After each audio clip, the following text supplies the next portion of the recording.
Fundação Vale apresenta.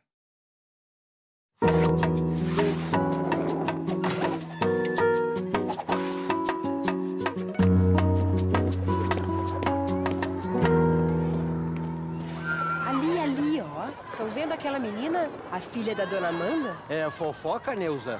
Não, é fato. Aquela menina é fogo. Então é fofoca. Calma, Damião. Deixa a Neuza falar. Olha, quando ela vê que tá perdendo uma discussão, ela sempre vem com violência. Puxa o cabelo da amiguinha. Eu vou te contar. Ah, tem coisa aí, hein? Verdade. Lá na escola onde eu dou aula, já vi muito disso. Às vezes a criança reage assim porque sofre violência em casa. Não entendi. O que tem a ver uma coisa com a outra? É que ela aprende a tentar resolver as coisas sempre dessa maneira. E faz isso até depois que fica adulta. Outro dia eu li uma matéria que diz que quando o assunto é abuso sexual, pode acontecer algo parecido. Não é uma regra geral, mas muitas vezes o adulto que pratica isso também já foi vítima. Isso acontece muito, mas nem sempre é assim. Não é uma regra mesmo. Na maioria dos casos, o abusador foi vítima também. A pessoa teve um problema no seu desenvolvimento afetivo e, se isso ficou muito marcado, ele realmente vai reproduzir essa cena. E, às vezes, acontece isso, da pessoa só conseguir ter uma situação instintiva, prazerosa com criança, porque a sexualidade dele não evoluiu, ela ficou no nível infantil. Mas muitos abusados, né, não se tornaram abusadores. Tem aqueles abusos ocasionais que isso não se manifesta. Quando a gente tem essa família abusiva, né, muitos papéis sociais são desempenhados como se fossem disfuncionais. Então, existe uma disfunção na família. E aí, aquele que deveria ser o protetor, ser aquele que conhece as necessidades do desenvolvimento da criança, não exerce o papel de protetor dentro da sua função, seja mãe, seja pai, seja padrasto, né? Então, ele vai, de certa forma, ter um domínio grande sobre essa criança ou esse adolescente, né? E vai ameaçar. Você não pode contar, você não vai dizer nada para ninguém, porque senão eu vou preso, senão aqui nessa casa ninguém mais vai ter comida. Então, existe uma confusão nos papéis que, de certa forma, mostra essa disfunção. Isso que é a violência intergeracional. Ela provoca um caos dentro das funções familiares. O abuso também tem muito a ver com a relação de poder. Quem manda mais, às vezes acha que pode tudo e que é dono até do corpo do outro.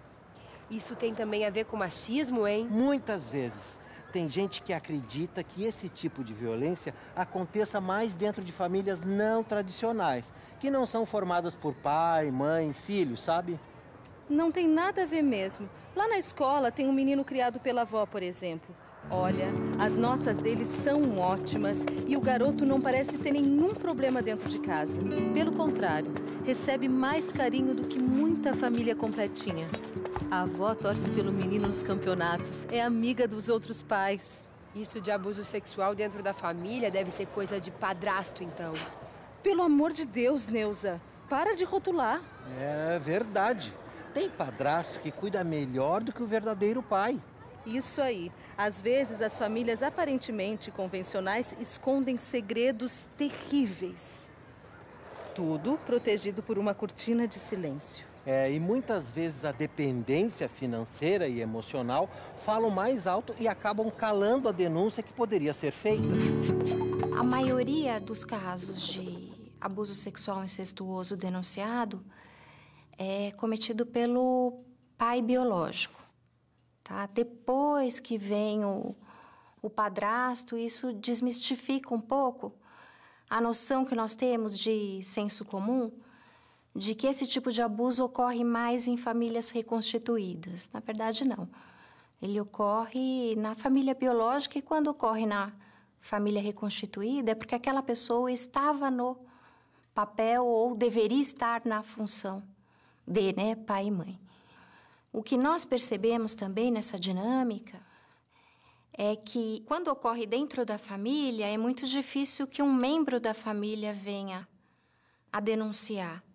né? Muitas vezes a criança, quando cresce e percebe que aquele afeto não é o adequado, que na escola ninguém tem aquele tipo de relação em casa, inclusive isso é um complicador porque ela percebe que é algo errado e que muitas vezes ela gostava.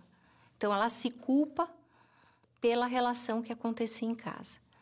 Muitas vezes essa criança cresce e ela própria faz a denúncia. A adolescente é sedutora, a criança é sedutora, a criança já tem uma sexualidade e ela está lá também no mundo se conhecendo, testando. Então faz parte, né, do desenvolvimento da criança, do adolescente, essa sedução. Quem tem que colocar o limite é o adulto. Só que muitas vezes esse adulto não está estruturado para colocar esse limite. E por isso acontece a relação. Em 65% dos casos, os suspeitos fazem parte do grupo familiar. Ai, gente, agora eu fiquei paranoica. Calma, Neuza. O importante é cuidar da família, respeitar todos os membros dela. Isso, e romper o ciclo que pode levar o abusado a também praticar essa violência depois de adulto. Tá, mas e como se faz isso? Uma das soluções é fazer um tratamento psicológico, inclusive para a vítima não achar que todo adulto é perigoso. Até porque tem tanta coisa boa que a pessoa pode levar da infância para a vida adulta. Não precisa carregar mágoa e sofrimento. Falando em levar coisa boa da infância para a vida adulta, sabia que eu sou fera no skate?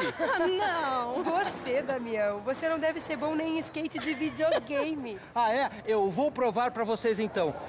Ô, Nelsinho! Ô, Nelsinho, empresta o skate aí!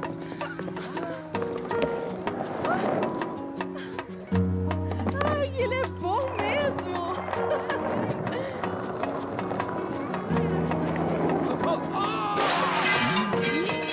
Fui só elogiar. Coitado, vamos lá curtir. Ah, Damião!